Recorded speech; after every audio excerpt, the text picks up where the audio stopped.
এখানে সামারে এক tyre use করে আর উইন্টারে আরেক টায়ার। তো এখন সামার চলে আসছে, যার কারণে আমাদের গাড়ির টায়ার চেঞ্জ করতে হবে। জাহিদ ভাই একটু বলেন টায়ার চেঞ্জ সম্পর্কে, কেন টায়ার চেঞ্জ করতে হয়? কারণ উইন্টারে রাবারের এক ধরনের টায়ার থাকে যেগুলোর মধ্যে ভিতরে তারের মতো শক্ত কিছু পদার্থ থাকে, যার কারণে বরফের মধ্যে চালাইতে কোনো সমস্যা হয় না, স্লিপ করে না। তাই উইন্টারের জন্য আলাদা করে চাকা লাগাইতে হয়। ওই যে এখানে উইন্টারের চাকা আছে, এই যেগুলো হইতেছে উইন্টারের চাকা।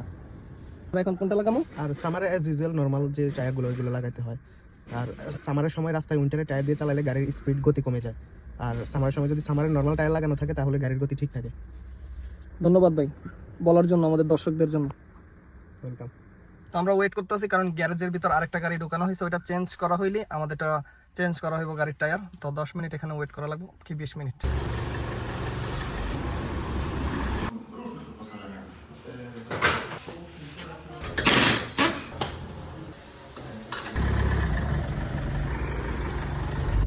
মাত্র 15 মিনিটে 60 জলতে দিয়ে আসলাম।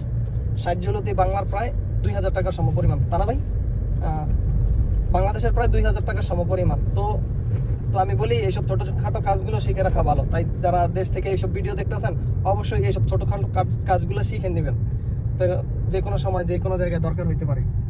তো আজকে এই পর্যন্তই, দেখা হবে অন্য কোথাও অন্য কোনো ভিডিওতে। ধন্যবাদ।